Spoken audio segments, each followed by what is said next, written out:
আয় বলছি, কিসের গল্প শুনবি তুই? ফণি মনসার গল্প শুনবি? আয়ুষের বায়না করেছে আজকে ফণি মনসার গল্প শুনবে। আজকে বন্ধুরা কে কোথায় আছো সবাই চলে এসো। আজকে তোমাদের আর একটা গল্প শোনাবো। গল্পটার নাম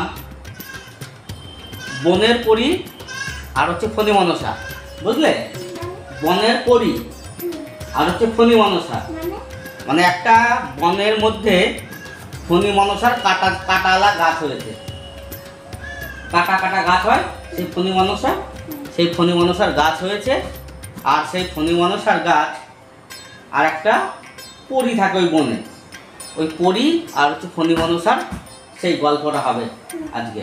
ঠিক আছে? তা বন্ধুরা, গল্পটা হচ্ছে ফণি মনসা আর হচ্ছে বনের পরী।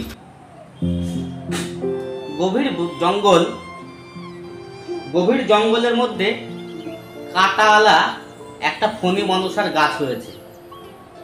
সেই ফণি মনসার মনে কোনো শান্তি ছিল না। কারণ কি, তার গায়ে কাঁটাযুক্ত। তাই সে মনে মনে ভাবছে, আমার গায়ের যদি কাঁটাগুলো ফেলে অন্য কোনো পাতা দিত তাহলে আমাকে আরো ভালো লাগতো।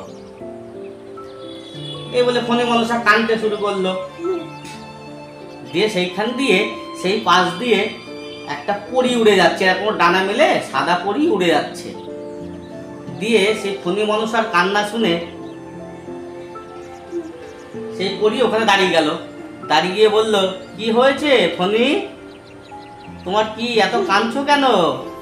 তখন সেই ফণি মনসা বলছে, বনের পরী, হ্যাঁ, তোমার কাছে আমি একটা কথা বলি। আমার এই কাটা পাতাগুলো ফেলে তুমি আমাকে সোনার পাতা করে দাও। দিয়ে তারপরে বললো, ঠিক আছে, তাই করে দেওয়া হবে।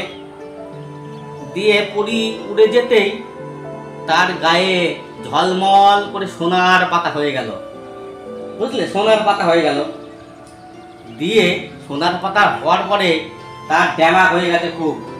ড্যামাক হয়ে যাওয়ার পরে মানে তার অহংকার হয়ে গেছে। অহংকার হচ্ছে না, তা আমার সোনার পাতা হয়েছে, সবার চাইতে আমি সুন্দর হয়েছি, হ্যাঁ, সেই জন্য অহংকার হয়ে গেছে।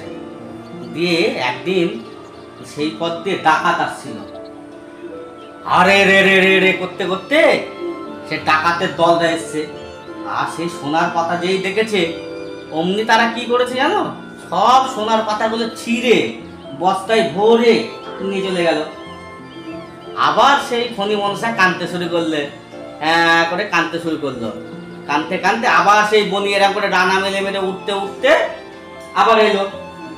আসার পরে তখন বলছে, কি হয়েছে, আবার কাঁদছো কেন? বলছে, আমার যে পাতাগুলো ছিল সব ডাকাতে নিয়ে চলে গেছে। এখন আমার কাছে আর কিচ্ছু নেই। তুমি এখন আমার কাছে গায়ে কাচের পাতা করে দাও। কাঁচ, সে কাঁচ ছিল না, কাচের গ্লাস, সেই কাচের পাতা করে দিতে বললো। যথারীতি বললো, ঠিক আছে, তাই হবে, কাচের পাতাই হবে। বনের পরী চলে যেতেই আবার কি করলো, তার গায়ে কাচের পাতা হয়ে গেল। কাচের পাতা হলে খুব সুন্দর লাগে, টুংটাং আওয়াজ হচ্ছে গাছের, কত সুন্দর তার লাগছে। তারপরে হঠাৎ ঝড় চলে এলো।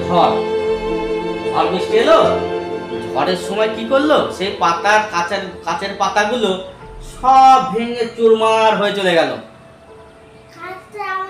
হ্যাঁ, কাচের পাতা সব ভেঙে চুরমার হয়ে গেল, গাছ ন্যাড়া হয়ে গেল। আবার সে কাঁদতে লাগলো। আবার বনের পরী এলো। আবার বলল, ঠিক আছে, তুমি আমাকে এবার সুন্দর পালং শাকের মতন পাতা করে দাও। পালং শাকের পাতা সুন্দর সবুজ। তারপরে বনের পরী উড়ে যেতেই আবার সেই তার গা জুড়ে সুন্দর সুন্দর পালং শাকের পাতা হয়ে গেল। এবং খুব সুন্দর হাওয়াতে পাতাগুলো ঢেউ খেলছে। হ্যাঁ, খুব তার ভালো লাগছে। দিয়ে কিছু সময় পরে একটা ছাগল ভ্যা ভ্যা ভ্যা ভ্যা করতে করতে তার দিকে এগিয়ে এলো।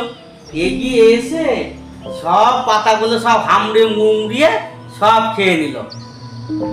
যা, তারপরে খাওয়ার পরে কি করলো, আবার সে কাঁদতে লাগলো। কানতে কানতে কানতে কানতে বনের পরি আবার এরকম ডানা মেলে এরকম করে উঠতে উঠতে তার কাছে আসলো। এসে কি বললো, ছোট্ট সোনা তোমার কি হয়েছে, কাঁদছো কেন? তখন বলছে, দেখো না বনের পরি, সব পাতা আমার খেয়ে নিয়ে গেল। তোমার কাছে আর একটা অনুরোধ আমার, আমার গায়ে যেরকম কাটা ছিল সেই রকম কাটাই আমার করে দাও, হ্যাঁ, তাতেই আমি খুশি। বনের পরি বলল, ঠিক আছে, সেই পাতায় তোমার করে দেওয়া হবে। তারপরে বনের পরি উড়ে যেতে আবার তার গায়ে লম্বা লম্বা সুচালো কাটা হতে থাকলো। এইভাবেই সে একের পর এক পাতা বদলেও লাস্ট পর্যন্ত সে সেই নিজের যে পাতা সেই পাতায় আবার তার গায়ের মধ্যে গজিয়ে উঠলো। তা বন্ধুরা, গল্পটা এখানে আজকে শেষ করলাম। কেমন লাগলো? আয়ুষ কেমন হয়েছে? হ্যাঁ, ভালো হয়েছে। আর আপনাদের কাছে একটা প্রশ্ন থাকলো, এই গল্পের মোরাল অফ দ্য স্টোরিটা কি করে জানাবেন। গল্পটা ভালো লাগলে কি করবে? লাইক, সাবস্ক্রাইব এবং শেয়ার করবেন।